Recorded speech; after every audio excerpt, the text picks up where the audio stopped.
చూడండి, ఈ పల్లీలు తీసుకెళ్ళి నేను ఇప్పుడు మైక్రోవేవ్లో ఒక 10 మినిట్స్ పెడతాను. మంచిగా ఈ పల్లీలు వేగిపోతాయి. తర్వాత పచ్చడి చేసి చూపిస్తాను మీకు. చూడండి, నేను మైక్రోవేవ్ ఓపెన్ చేస్తున్నా. చేసాక ఈ పల్లీలు ఇందులో పెడుతున్నా. పెట్టి డోర్ క్లోజ్ చేస్తున్నా.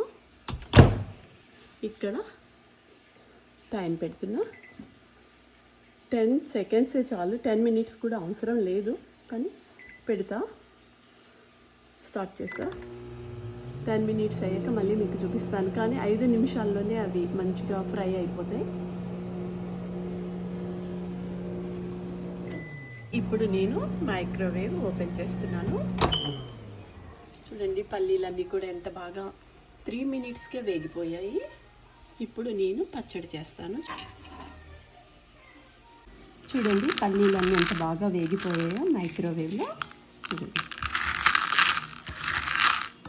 ఇప్పుడు ఇదంతా చక్కగా పల్లీ పచ్చడి వేస్తాను. దానికి కావాల్సింది జీలకర్ర, ఉప్పు, కొంచెం చింతపండు, పచ్చిమిరపకాయలు, వెల్లుల్లిపాయలు. దీనికి మనం నూనె ఏమీ అవసరం లేదు మాట, అట్లానే చేసేసుకోవచ్చు. ఇప్పుడు నేను పచ్చడి చేసుకొచ్చి చూపిస్తాను. చూడండి, ఇవన్నీ గ్రైండ్ చేసుకోవాలి. కొంచెం వాటర్ వేసి, చట్నీకి ఎంత వాటర్ కావాలో అంత చేసుకోవాలి. చూడండి,